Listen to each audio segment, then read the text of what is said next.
Et je passe tout de suite la parole à Emmanuel qui va reprendre et présenter École Génération Bac 2021. Merci Clément, c'était extrêmement intéressant, même si pas toujours très gai, mais merci pour ces précisions et ces explications. Merci à vous de nous rejoindre. Et maintenant, on va parler éducation, effectivement, avec une conférence consacrée à ce thème Génération Bac 2021. Vous savez qu'il y a une grande réforme du bac qui est en cours, qui vient d'être appliquée en France, avec des conséquences qui sont assez importantes, à la fois sur le bac lui-même et puis sur l'après-bac, ce qui est une question importante pour beaucoup d'entre vous ou vos enfants qui sont en pleines interrogations sur l'orientation scolaire. Et c'est quand on est à l'étranger ou qu'on envisage de partir à l'étranger, c'est évidemment des questions cruciales. Et pour ça, on a quelqu'un de parfait pour en parler. C'est Caroline Mignalet qui est avec nous, avec moi. Merci beaucoup, Caroline. Caroline, c'est la cofondatrice d'Averroès e-learning qui s'occupe de faire finalement du soutien scolaire pour des enfants qui sont dans des lycées français de l'étranger. C'est donc ce qu'on appelle une niche, mais une niche qui nous concerne vraiment nous, chacun d'entre nous. Beaucoup de nos lecteurs évidemment ont des enfants dans les lycées français et utilisent d'ailleurs vos services. Donc vous connaissez parfaitement bien, Caroline, ce secteur de l'éducation française à l'étranger. Donc on va en parler. On va parler plus spécifiquement des conséquences de cette réforme du bac appliquée en France. Merci. Bonjour Caroline. Bonjour Emmanuel. Merci beaucoup de me recevoir aujourd'hui. Je suis ravie d'être là. Donc, on va tout de suite commencer avec votre présentation. Je voudrais rappeler aux gens qui nous écoutent qu'ils peuvent prendre rendez-vous avec vous et avec tous nos speakers. Soit la manière la plus facile de le faire, c'est d'aller sur le site bienvivreausus.com où vous retrouvez à la fois toutes les conférences qui ont lieu en ce moment, et on a encore plus de presque 2 heures ensemble, non exactement 2 heures ensemble, avec d'autres conférences, avec juste après par exemple le consul général de San Francisco qui va nous rejoindre pour faire connaissance puisqu'il vient d'arriver. Donc bref, encore plein de choses que vous pouvez découvrir sur le site, et puis surtout vous pouvez justement prendre rendez-vous avec Caroline et avec d'autres pour discuter de leurs différents sujets d'expertise. Ils sont là dans cette journée dans notre salon virtuel et sur leur stand virtuel, mais pour des conversations bien réelles et très utiles pour chacun d'entre nous. Caroline, je vais vous passer la main tout de suite avec cette présentation sur Génération 2021, scolarité et orientation. Oui, merci beaucoup Emmanuel. Effectivement, aujourd'hui, on va s'attacher à parler scolarité et orientation. C'est un peu le sujet de la rentrée. Nos enfants, nos enseignants, dans tous les établissements dans le monde entier, la fin d'année scolaire précédente a été quand même plus que chahutée. Tout le monde a été pas mal éprouvé avec des systèmes d'enseignement qui se sont mis en place plus ou moins bien selon les établissements et selon les ressources qui étaient disponibles. Et tout ça aggravé dans un contexte, en tout cas d'éducation, de système éducatif français. On pourra bien sûr parler d'IB s'il y a des questions, mais sinon on va s'attacher aux grandes réformes qui affectent le système éducatif français aujourd'hui. Donc une réforme du lycée, donc à partir de la seconde, qui a été mise en place à la rentrée dernière, c'est-à-dire en septembre 2019. Principalement au départ pour les élèves de seconde et de première, et qui n'a jamais pu complètement être déployée puisque les établissements ont fermé à partir du mois de mars et que toute une partie de la réforme n'a pas pu être mise en œuvre. Alors cette réforme suit son chemin, c'est ce qu'on va voir aujourd'hui, c'est ce dont on va parler aujourd'hui, avec d'ailleurs quelques aménagements. Donc en fait, j'ai voulu revenir un petit peu aujourd'hui, prendre un peu de recul par rapport à pourquoi encore une réforme. Je n'ai aucune connexion particulière avec Monsieur Blanquer ou avec le ministère de l'Éducation nationale, pas du tout, loin de là. En revanche, effectivement, en tant qu'expert du système éducatif, pré-bac et post-bac, on a pris le temps de regarder un peu ce qui se passait et quelles étaient les problématiques auxquelles nos élèves, nos enfants étaient confrontés. Et d'où venait un peu cette réforme. Donc, 2 points principaux.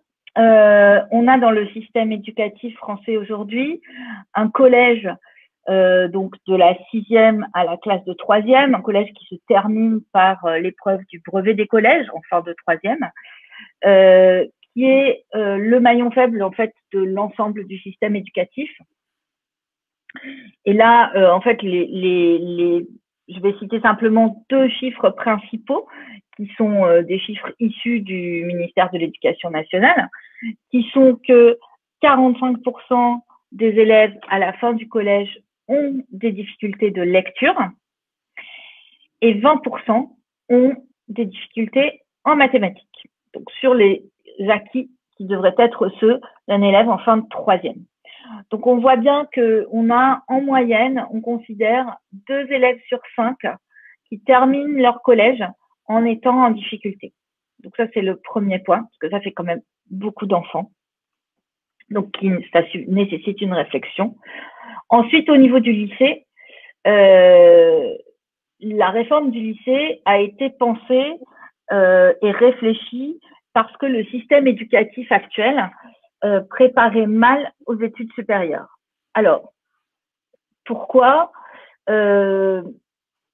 on a d'abord constaté, donc pareil, ce sont des études officielles, hein, que près de 60% des élèves étaient en échec en première année de licence. Ça veut dire que la première année après le bac, on avait quasiment 2/3 des étudiants qui se retrouvaient en difficulté et qui ne validaient pas leur première année de licence à l'université. Les raisons peuvent être multiples. Elles sont en partie liées à l'orientation et en partie liées aux acquis ou à la mauvaise préparation des lycéens aux exigences du supérieur. Le deuxième constat majeur qui a été fait, c'est que les élèves avaient des difficultés très importantes dans les matières scientifiques. Maths, physique, chimie, sciences et vie de la Terre, et même certaines disciplines comme le numérique, par exemple. Donc, ces difficultés qui se retrouvaient dans les premières années de licence et qui faisaient que les élèves se retrouvaient de nouveau en échec. Le troisième point qui a été mis en évidence et qui est essentiel dans le cadre de cette réforme du lycée est que les diplômes étaient du coup dévalorisés à la fois dans le système éducatif international, c'est-à-dire si un élève avait obtenu sa licence dans une université française et souhaitait aller faire son master en Belgique, au Canada, en Hollande ou au Royaume-Uni, et à la fois sur le marché du travail avec une inflation un petit peu des diplômes exigés pour occuper un poste, un emploi. Donc, on se rend bien compte ici que à la fois, on a un système éducatif qui est à la fois une très bonne réputation de par le monde et qui à la fois est dans sa globalité confronté à un certain nombre de défis significatifs. On a constaté ensuite que la France était quand même pas mal sous pression des études internationales qui, depuis le début des années 2000, comparent les systèmes éducatifs. Ces études, qui s'appellent des études PISA, comparent le niveau des élèves à un instant donné, en règle générale dans leur 15e année, dans un certain nombre de compétences mathématiques, lecture et analyse ou de compétences scientifiques.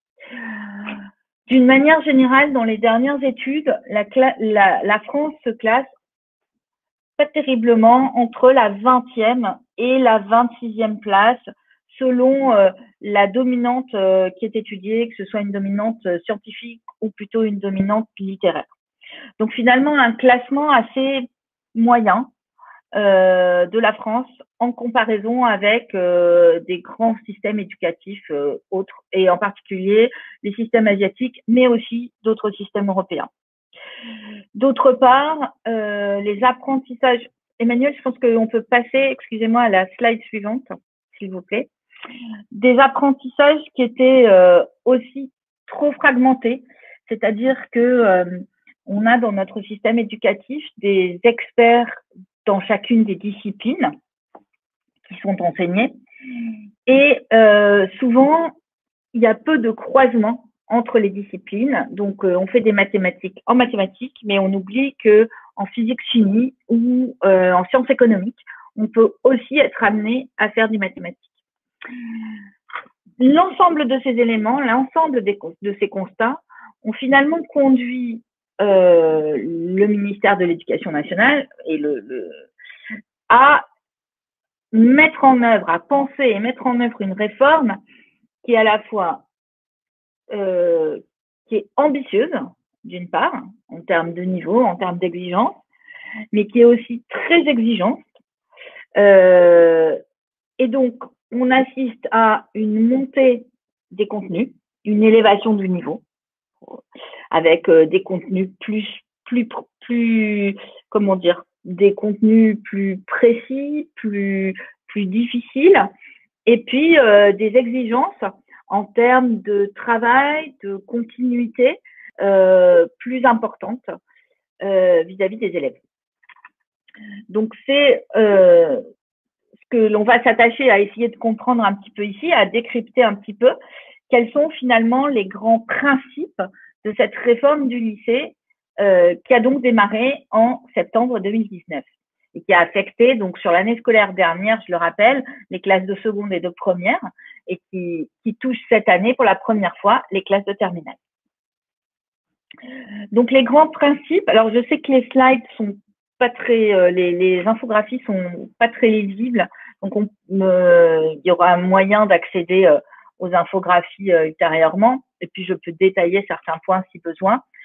Les grands principes de cette réforme sont, tout d'abord, on a conservé une seconde générale, c'est-à-dire sans spécialisation, mais une seconde dans laquelle déjà les contenus en termes de matière ont été modifiés pour augmenter le niveau, en particulier, je pense, par exemple, en mathématiques, il y a 3 chapitres nouveaux qui ont été inclus dans le programme de seconde pour mieux préparer le travail qui va être fait en première et en terminale.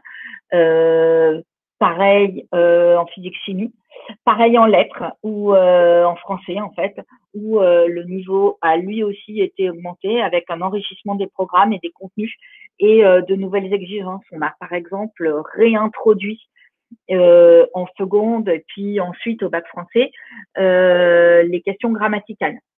Alors pas comme on les fait bien sûr à l'école primaire ou voire même au début du collège, mais pour apprendre pour aider les élèves, les lycéens à comprendre à quoi sert l'utilisation d'une forme grammaticale particulière, qu'est-ce qu'elle apporte au propos, comment est-ce que l'auteur l'utilise et qu'est-ce qu'il en fait finalement dans son texte. Donc voilà, donc une seconde qui reste générale. Donc tous les élèves font la même seconde, font les mêmes disciplines, mais dont le niveau s'est élevé. Deuxième grand principe, les élèves vont choisir des spécialités. Donc les séries, comme on les a connues, en fonction de notre âge, des séries ABCD ou des séries SES, L, etc. Donc quel que soit le nom qu'elles avaient, les séries ont disparu entièrement. Aujourd'hui, les élèves choisissent en fin de seconde, donc pour leur classe de première et de terminale, des spécialités. Ce qui leur offre une plus grande diversité de choix finalement. C'est-à-dire qu'on peut choisir de faire des mathématiques, mais aussi de la philosophie et de la littérature anglaise, par exemple. Donc, les parcours sont plus individualisés et plus proches finalement de ce dont les élèves ont envie ou éventuellement besoin, on le verra tout à l'heure, pour leur poursuite d'études et pour leur orientation. Troisième grand principe de cette réforme, beaucoup moins d'épreuves finales, en terminale, puisque au mois de juin de terminale, les élèves ne passent finalement que l'épreuve de philosophie et le grand oral, donc beaucoup moins d'épreuves finales, et beaucoup plus de contrôle continu au cours des 2 années. C'est-à-dire qu'on parle vraiment maintenant d'un cycle terminal qui englobe la classe de première et la classe de seconde, qui va conduire à la délivrance du baccalauréat, qui est le premier diplôme universitaire en France, puisque c'est ce qui donne l'accès aux études supérieures. Diplôme qui va donc être délivré au bout de ces 2 années.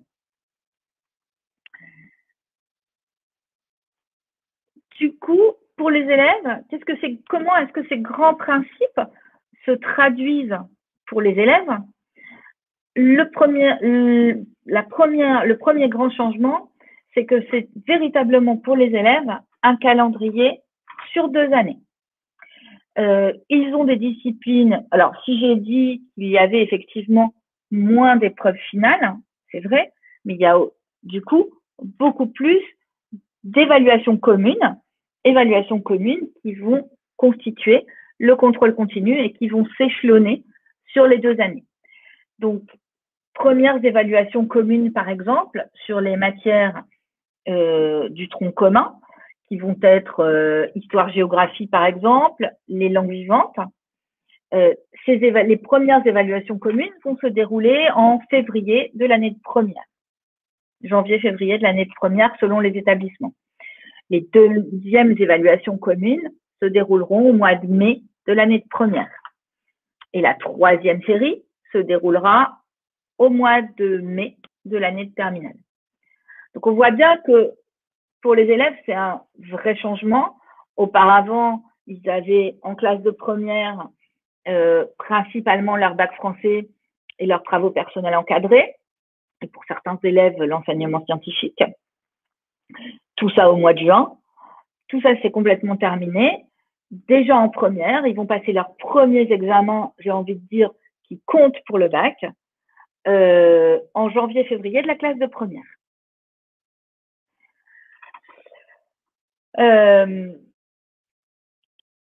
Autre élément essentiel pour les élèves, c'est qu'on a donc des choix de spécialités qui vont se faire dès la classe de seconde, en fin de classe de seconde, enfin fin du 2e trimestre de la classe de seconde ou au 2e semestre si l'école fonctionne en semestre, et qui vont être déterminants pour l'orientation.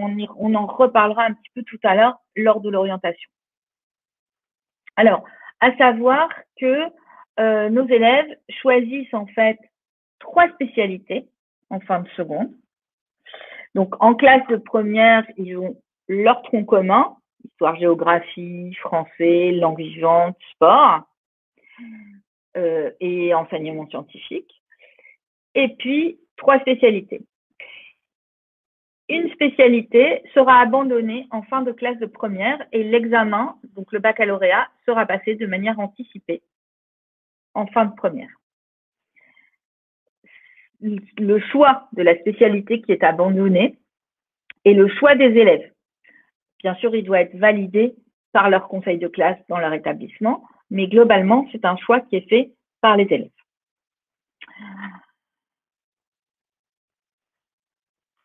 Autre enjeu de taille pour nos lycéens et dans la manière qu'ils vont avoir d'aborder finalement leur scolarité au lycée, c'est que le principe d'une scolarité sur 2 années, donc véritablement d'un cycle terminal, et l'introduction du contrôle continu impose un rythme et une relative consistance au cours des 2 années.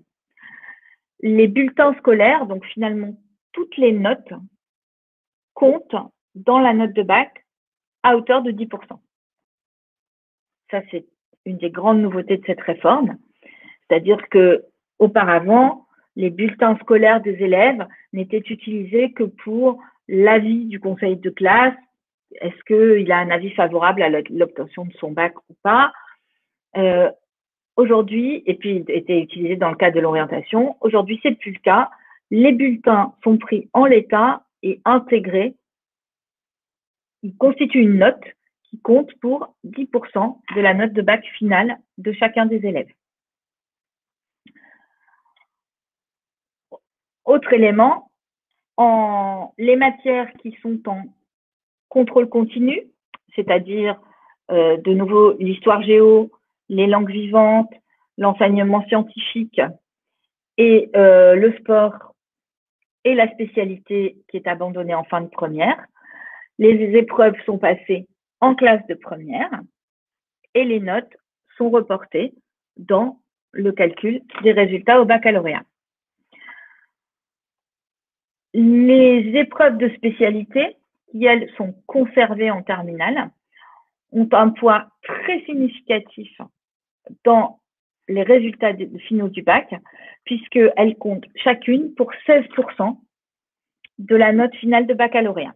Donc, ça veut dire au total, les 2 spécialités qui sont conservées comptent pour 1/3 des résultats du baccalauréat.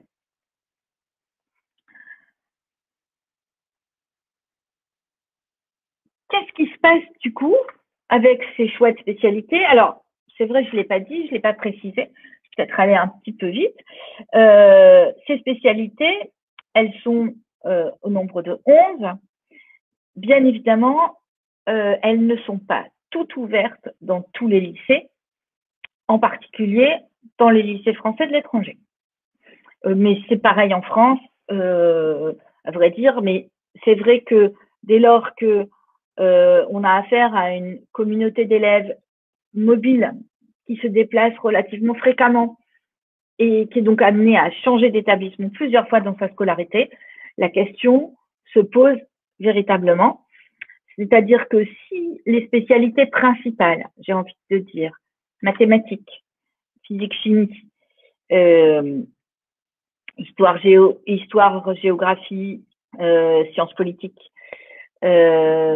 ou littérature étrangère sont ouvertes dans la plupart des lycées.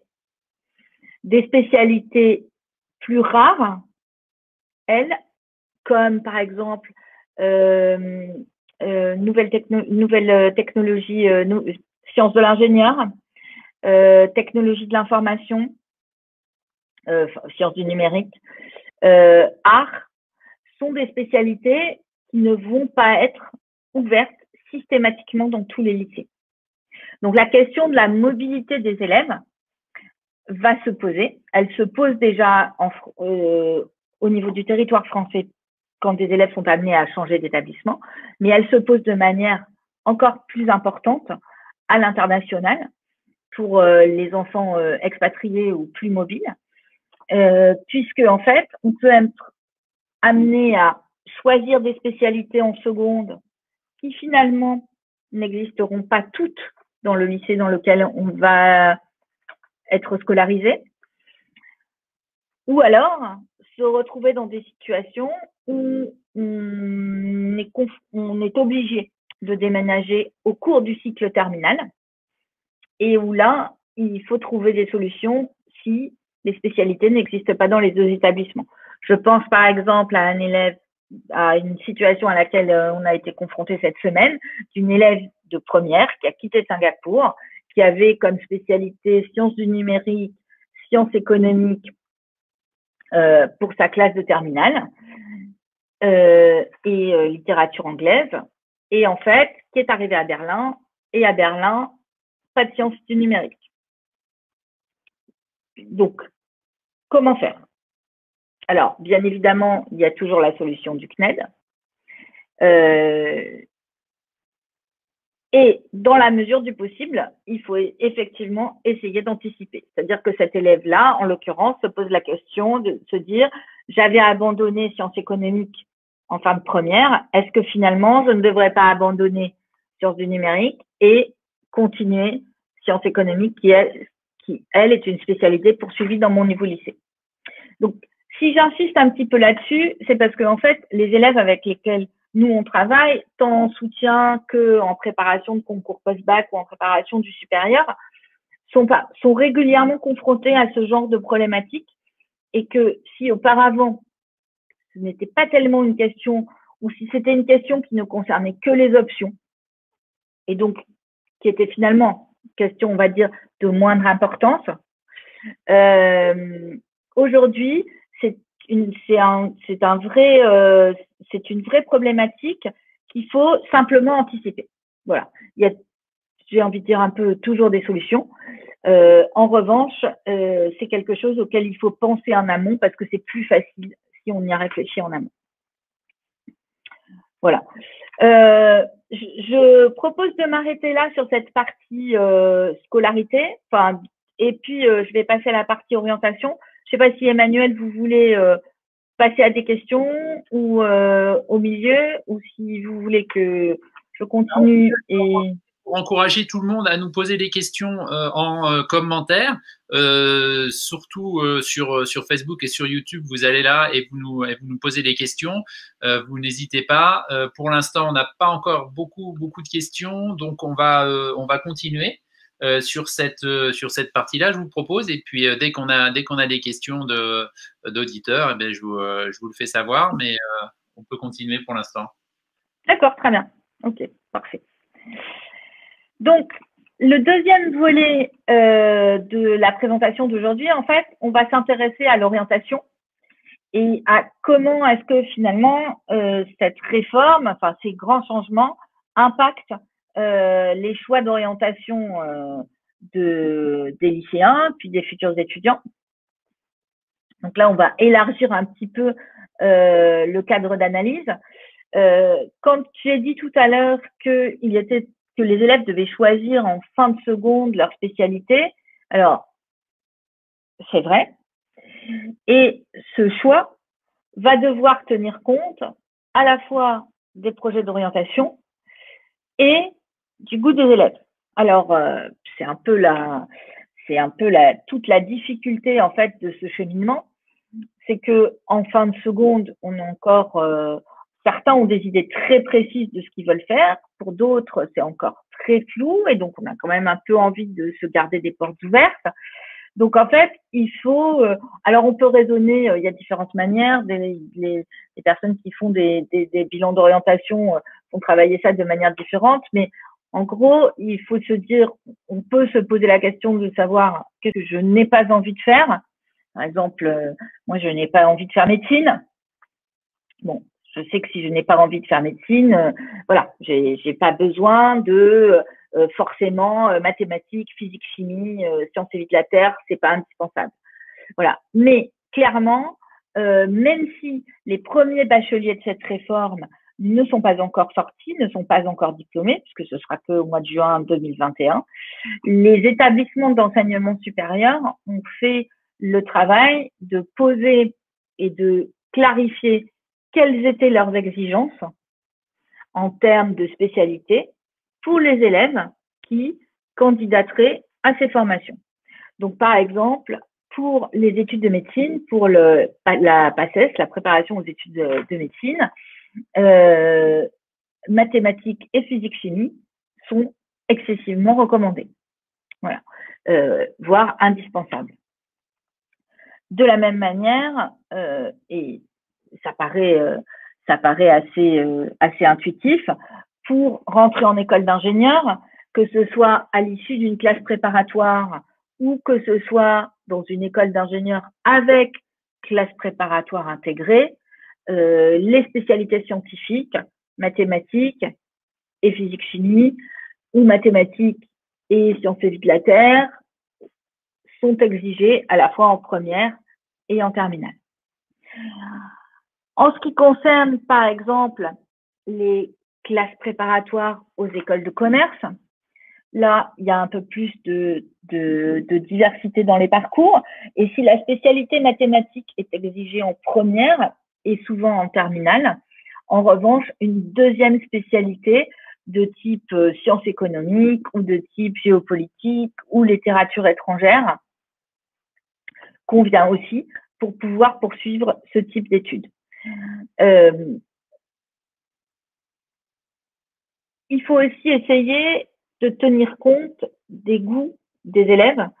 en se disant que une spécialité artistique, même si on ne se destine pas nécessairement à des métiers d'art, peut permettre à un élève de s'épanouir et à la faire en classe de première, quitte à l'abandonner en fin de première, mais de manière à aussi enrichir les parcours en fonction de ce que les élèves, les lycéens aiment faire et ont du goût. Et puis en plus, ça permet de conserver une certaine ouverture aussi sur les choix d'orientation, puisque ces premiers choix sont faits excessivement tôt dans la scolarité des enfants.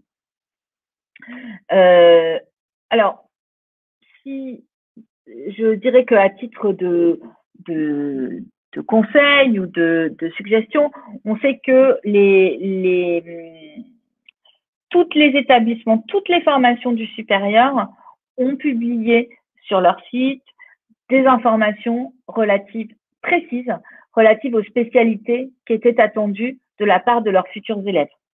Donc, si on a déjà des idées, l'information est aujourd'hui accessible et donc il faut effectivement, c'est bien de prendre le temps d'aller la chercher, de se poser la question, de se dire qu'est-ce qui est mieux, qu'est-ce qui me correspond et qui correspond à la fois aux attendus de ce que j'aurais envie de faire. Voilà.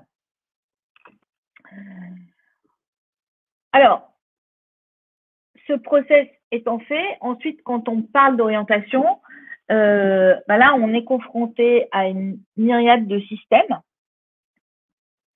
Surtout à partir du moment où les lycéens sont prêts à bouger de nouveau un peu partout dans le monde, ce qui correspond pas mal au profil de nos élèves. Donc, pour commencer par la France, on a en France aujourd'hui un système centralisé qui s'appelle Parcoursup, qui rassemble déjà quasiment depuis l'année dernière, ça a été un peu accéléré avec la crise sanitaire et a fortiori cette année, qui rassemble la plupart des vœux des élèves. Donc, c'est un système centralisé dans lequel les candidatures des élèves et des futurs étudiants sont évaluées au vu de, à minima, leur bulletin scolaire et les informations complétées par leurs enseignants, par leur équipe enseignante, plus éventuellement des lettres de candidature et certaines formations demandent un curriculum vitae, certaines formations demandent, par exemple en art, un portfolio, etc. Donc, ça ne se limite pas au bulletin scolaire. En revanche, la saisie des vœux est effectivement centralisée. Donc, c'est un système qui est très informatif, qui rassemble vraiment un très grand nombre de formations, donc qui permet aussi aux élèves et à leurs familles de s'y retrouver un peu dans ce qui est possible, dans ce qui est ouvert.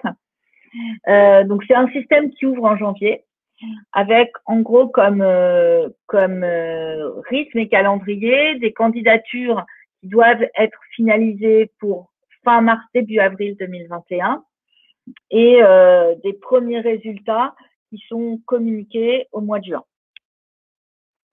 Voilà, donc ça c'est pour Parcoursup. Si je prends des exemples très précis, ce n'était pas le cas jusqu'à présent, mais Sciences Po Paris par exemple, qui a, du fait de cette réforme du bac et du fait de la réforme de Parcoursup, etc., et de l'ensemble des réformes qui ont traversé le système éducatif français, Sciences Po Paris intègre à partir de cette année Parcoursup, c'est-à-dire que les élèves candidateront au sein de Parcoursup, puisque les épreuves du concours écrit ont disparu. Et donc, ils auront leur dossier, leur lettre de candidature, et puis certains élèves seront déclarés admissibles dans le cadre de Parcoursup, et là, passeront effectivement un entretien. Voilà, donc, du coup, les élèves ont une dizaine de vœux qui sont intégrés, qui peuvent être intégrés dans Parcoursup.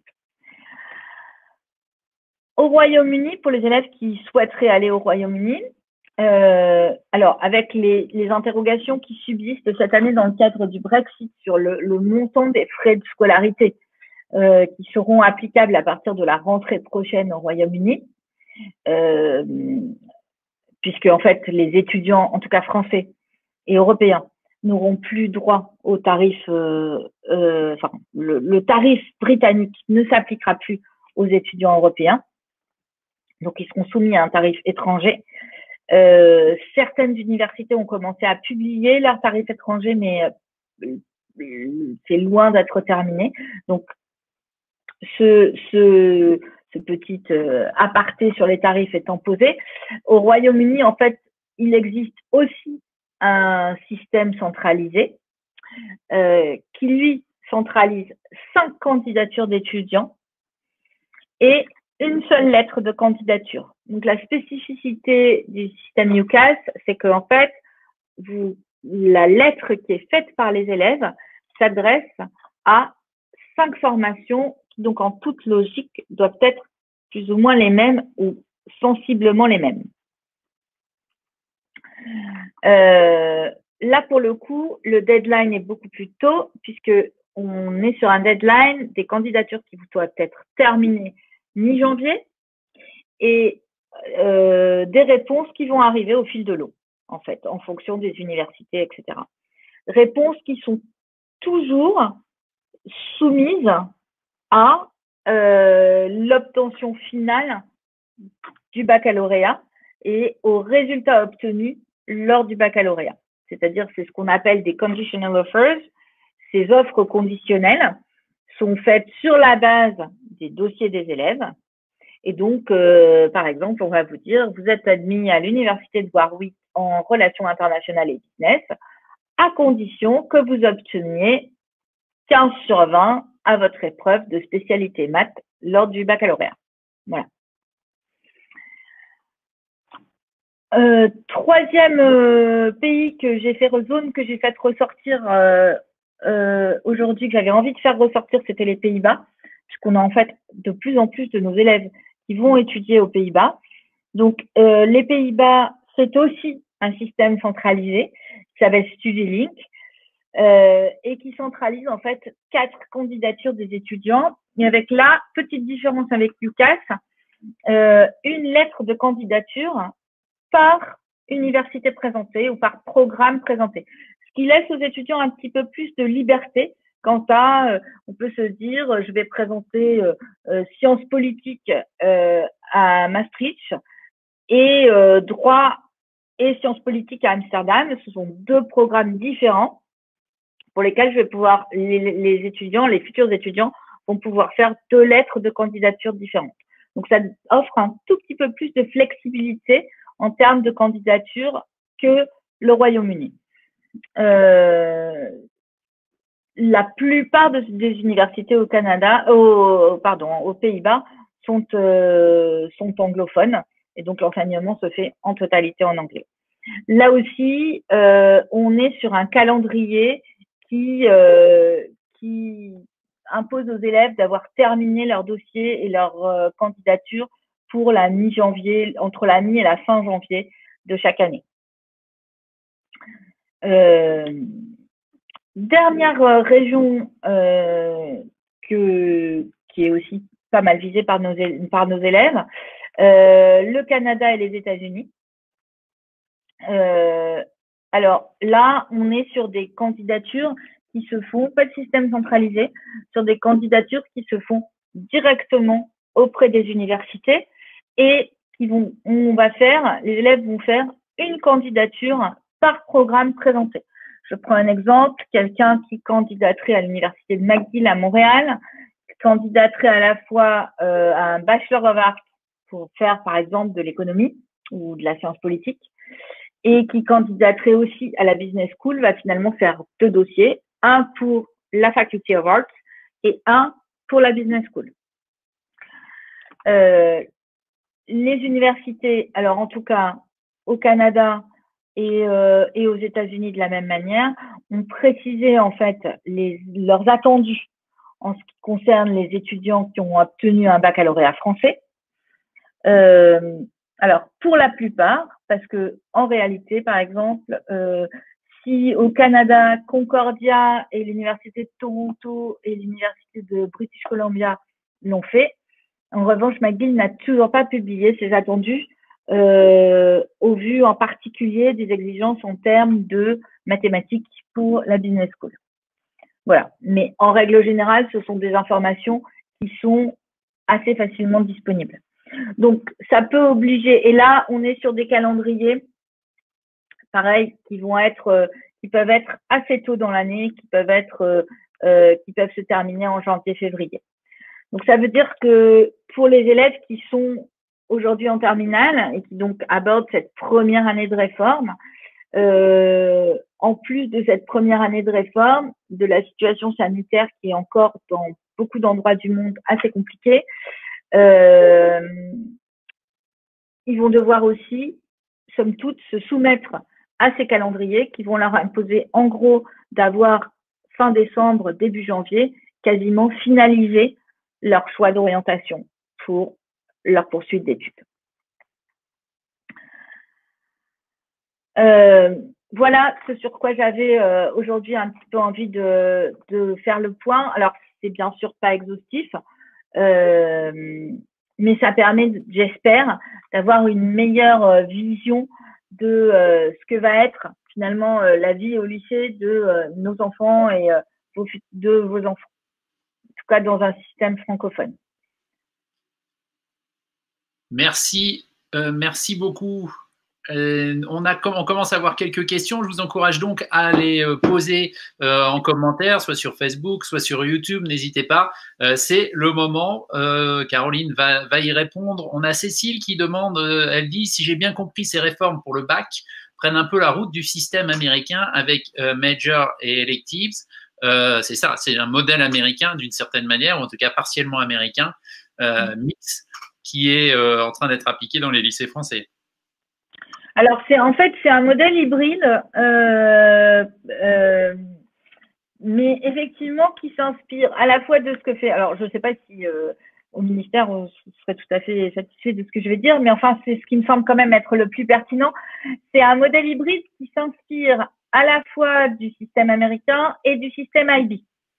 Alors, hybride dans ce sens que l'IB, par exemple, les élèves choisissent la totalité de leur matière.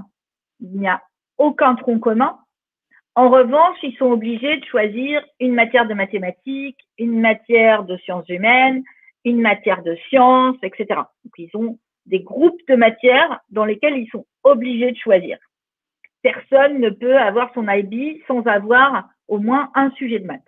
Et après, ils vont choisir, il est high level ou standard level, ils vont affiner, mais alors, la différence avec ça, c'est que dans cette réforme du système français, du baccalauréat français, les élèves choisissent effectivement des spécialités qui seraient l'équivalent des majors américains ou des high level d'IB. En revanche, ils ont toujours un tronc commun. C'est-à-dire que tout le monde va faire de l'histoire-géographie. Tout le monde va faire de l'enseignement scientifique. C'est une matière qui agrège, dans laquelle on va trouver un peu de physique-chimie, un peu de sciences et vie de la Terre, un peu de maths, et qui est une matière de tronc commun et en première et en terminale. Voilà, ça, je dirais que c'est là qu'on a ces différences-là. C'est-à-dire que nous, dans cette nouvelle version du bac, on ne peut pas avoir d'élèves qui arrêtent l'histoire-géographie en fin de seconde. Est-ce que vous anticipez que cette réforme aura pour conséquence finalement peut-être de faciliter un peu la vie des étudiants de lycée français et des étudiants français plus généralement qui veulent faire des études internationales, supérieures internationales, justement en ayant un système qui soit un peu plus lisible internationalement que ne l'était peut-être le système français d'études secondaires? Alors, probablement, ça va leur faciliter la vie, d'abord dans le sens où les contenus, comme je l'ai dit au début, les contenus sont beaucoup plus exigeants, donc sont beaucoup plus au niveau des standards internationaux. Donc, le gap, quand ils arrivent dans des études supérieures à l'étranger, sera moins important, en particulier dans les matières scientifiques. Donc ça, c'est très important. Ça, c'est déjà, ça va pas mal leur faciliter la vie. Et puis ensuite, effectivement, à la fois les volumes horaires et ce système finalement de spécialité ou de major va faire que ça les rapproche de ce qu'ont fait les autres. Ils deviennent effectivement des spécialistes dans une discipline, en l'occurrence dans deux disciplines.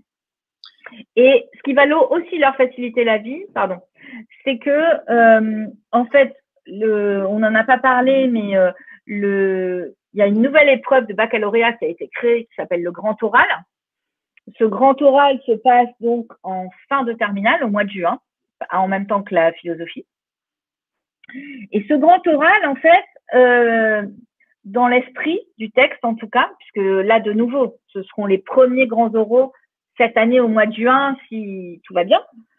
Ce grand oral, les élèves auront préparé un travail, normalement sur leur matière de spécialité, sur 1, 2 ou transversales, tout est possible, et leurs compétences véritablement orales seront évaluées lors de l'examen. C'est-à-dire qu'à la fois, ils vont venir présenter leur sujet, ils vont être interrogés d'un point de vue contenu et scientifique sur leur sujet, quelle que soit la matière, qu'il s'agisse de littérature, de géopolitique, etc. Mais le jury va aussi évaluer leur prestation orale dans sa globalité, c'est-à-dire leur capacité à bien se tenir, à s'exprimer, à convaincre le jury, etc. Donc ça, c'est aussi quelque chose qui est nouveau et qui, pour des élèves qui vont partir étudier, en particulier à l'étranger, comme sont finalement pas mal de nos élèves, c'est important parce que c'est une compétence qui est beaucoup travaillée dans les autres systèmes et qui, dans le système français tel qu'il existait, était très peu travaillée et puis qui finalement n'était quasiment jamais examinée. Très bien. Donc, voilà. Merci. On a une question de Cécile qui dit comment aborder, ou plutôt intégrer cette réforme, notamment la partie des spécialités pour quelles études, pour des ados aujourd'hui en système scolaire américain, mais qui auraient l'intention de poursuivre leurs études en Europe, notamment en France. Alors, je pense que si je comprends bien la question, si les ados sont en système américain, je pense qu'il faut se dédouaner de la question des spécialités, puisque en fait, ça veut dire qu'ils vont candidater dans le système français des études supérieures en tant qu'étudiants étrangers, comme un Américain candidaterait à une formation en France. Et du coup, ça va dépendre un petit peu des objectifs d'études. C'est-à-dire que j'ai envie de dire que si un élève décidait de poursuivre des études scientifiques, même en système américain, il faudrait conserver à la fois les mathématiques et à la fois une matière scientifique à minima, par exemple. C'est-à-dire de la physique, par exemple, ou de la chimie. Voilà. Mais en fait, je pense qu'il ne faut pas chercher à faire… il faut se rapprocher. Je comprends bien la question dans le sens où si telle formation exige telle spécialité et telle spécialité, comment est-ce que je peux m'en rapprocher? Il faut quand même savoir que les étudiants qui candidatent avec un diplôme différent et qui candidatent en tant que candidat étranger sont admis selon une procédure différente.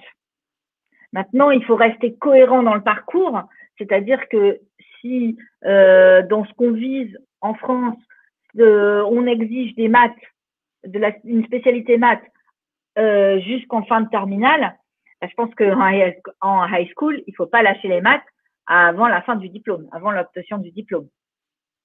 Voilà. Cécile qui nous écoute précise sa question, on voit le commentaire sur l'écran. Donc, on ne cherche pas à prendre des électifs qui ressemblent aux spécialités pour les études choisies. Si, d'une certaine manière, si, quand même. Quand même, c'est toujours un peu plus compliqué. Ouais.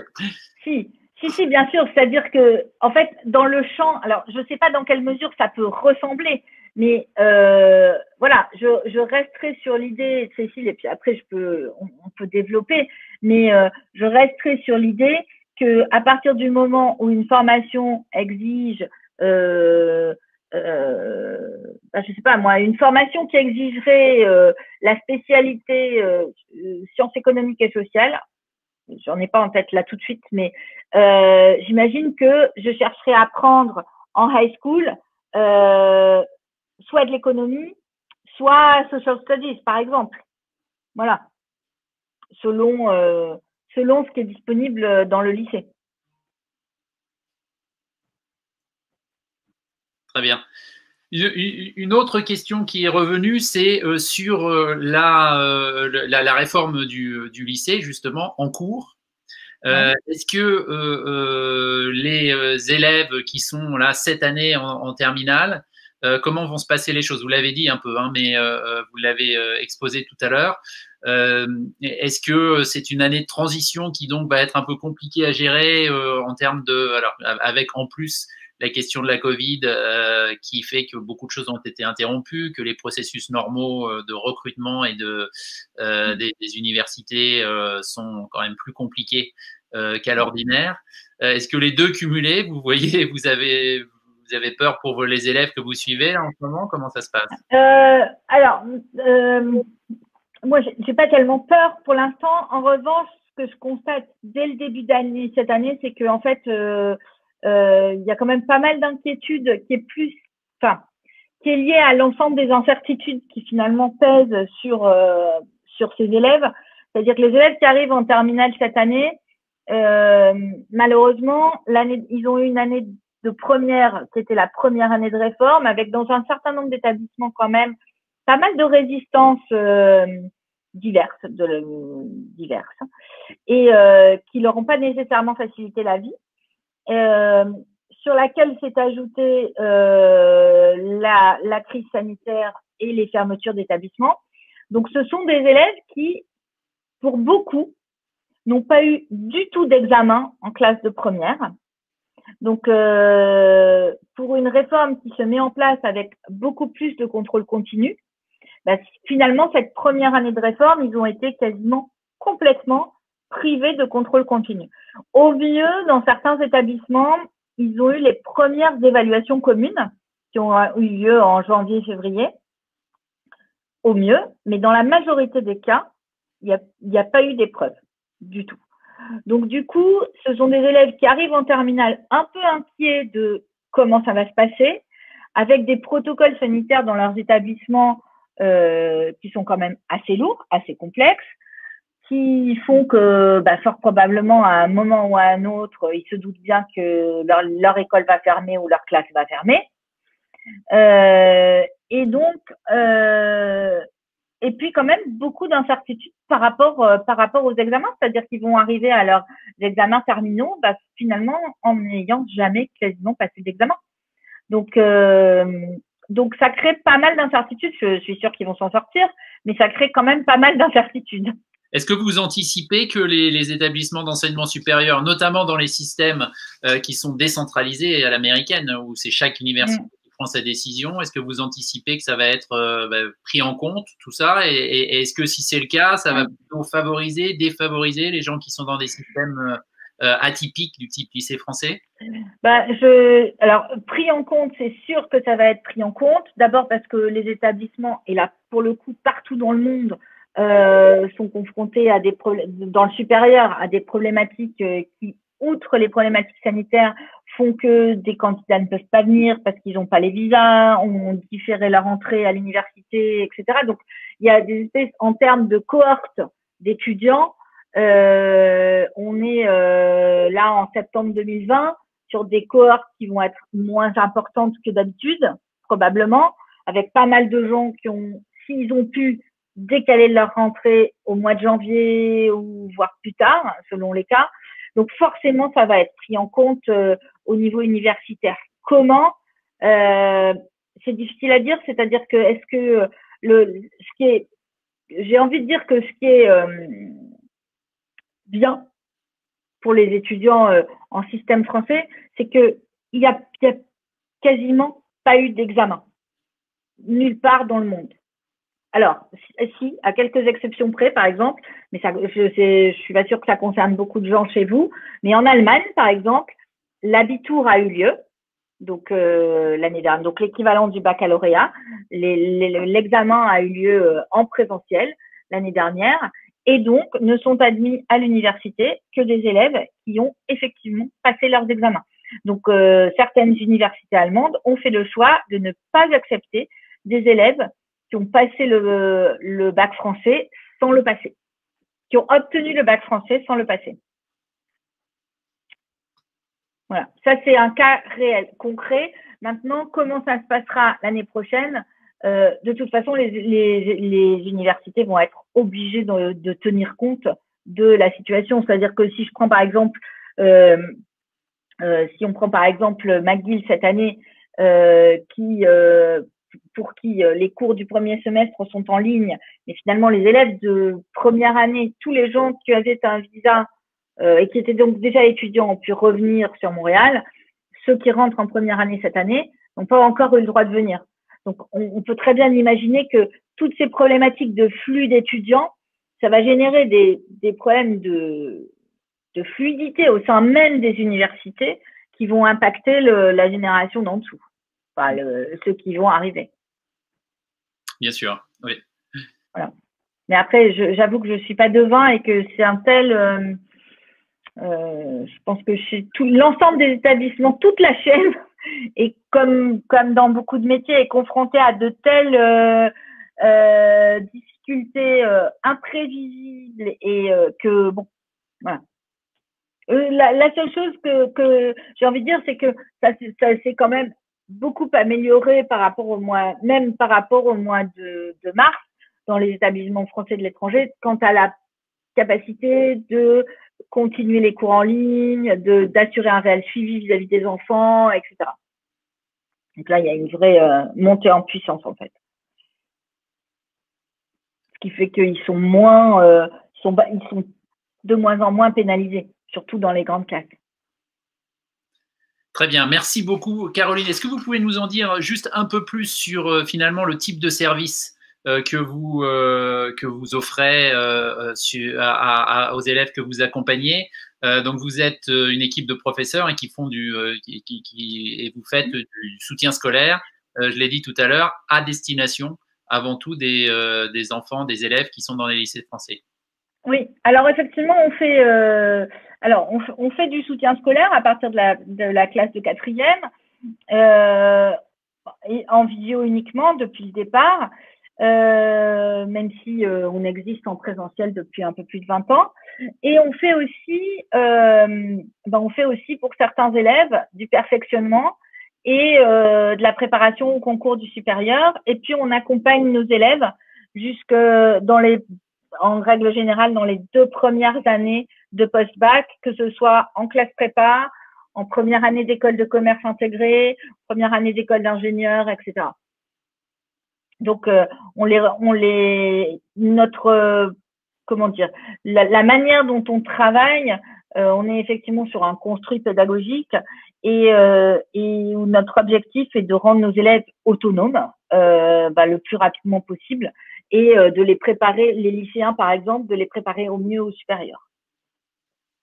Avec justement sur le supérieur, un changement qu'on a observé ces dernières années qui est que sur une période assez longue quand même, mais que la tradition, j'allais dire, des élèves des lycées français, c'était quand même de se préparer à faire soit des classes prépa, soit du système français classique.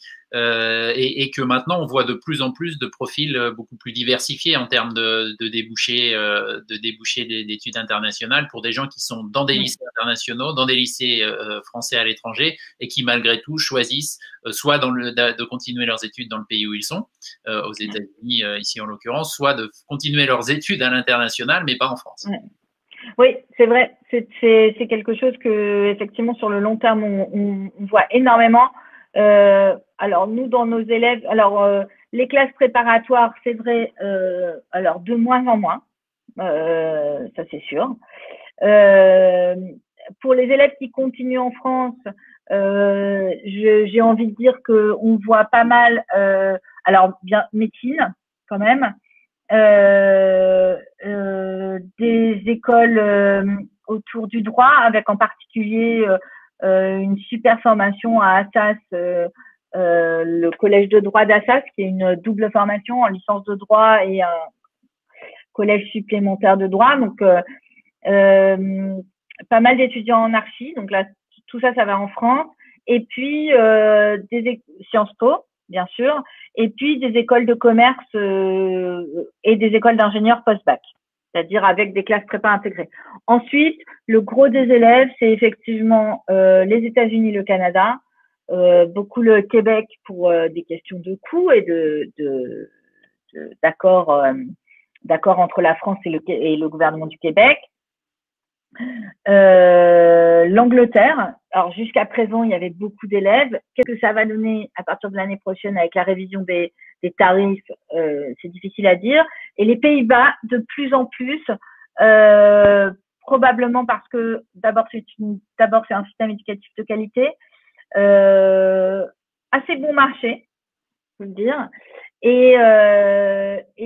Mais c'est un système excessivement exigeant, c'est-à-dire qu'aux Pays-Bas, pas mal d'élèves arrivent à rentrer. En revanche, il faut tenir la durée. Il y a pas mal d'échecs en première année aussi. Voilà. Très bien. Mais effectivement. Caroline. Et l'Espagne. Merci beaucoup pour ces explications en profondeur sur ce nouveau bac 2021 et ses conséquences pour les élèves de lycée français de l'étranger et sur leurs futures carrières universitaires. Bonne chance à tous ceux qui sont en train de s'occuper de leur orientation ou de leur rentrée scolaire en ces périodes très compliquée et particulière, une rentrée scolaire très unique. Vous pouvez retrouver Caroline pour des rendez-vous individuels de 15 minutes là, qui ont lieu toute la journée avec tous nos experts qui ont eu lieu puisque la journée arrive bientôt à sa fin, mais vous pouvez continuer de prendre rendez-vous avec le petit QR code que vous voyez sur l'écran. Vous mettez votre téléphone devant et cela vous amènera directement sur le lien pour prendre rendez-vous. Vous pouvez aussi simplement aller sur le site bienvivreausus.com et prendre rendez-vous avec Caroline comme avec nos autres exposants et experts qui sont là sur leur stand virtuel où ils ont passé l'essentiel de la journée et discuté avec beaucoup d'entre vous. Merci beaucoup Caroline d'avoir passé cette heure avec nous. On va enchaîner tout de suite avec la suite de notre programme qui est la rencontre avec le consul, votre consul si vous êtes à San Francisco, qu'on va recevoir dans une seconde, le tout nouveau consul de San Francisco, Frédéric Young, qui va parler avec nous pendant une petite demi-heure. Et puis on enchaînera après avec la toute dernière conférence sur un sujet qui intéresse beaucoup d'entre vous, le Credit History. Comment on vit aux États-Unis, comment on s'arrange, comment on s'organise pour avoir un credit history aux États-Unis, ce qui, vous savez, est le passage obligé pour tout le monde qui vit ici. Il faut être endetté pour exister dans ce pays. Et donc, on expliquera comment ça marche. Finalement, ça sera tout à la fin. Dernière session, mais on va continuer ce marathon. On a commencé à 9h ce matin, heure de New York, 6h si vous nous suivez depuis la côte ouest. On en est à 17 ou 18 conférences, beaucoup de conférences, beaucoup de questions. Et jusque-là, tout s'est parfaitement passé. Merci à tous, merci à nos sponsors et à nos partenaires et aux sponsors USA French Financial qui présentent cette journée avec French Morning. Et on se retrouve tout de suite après ce petit jingle.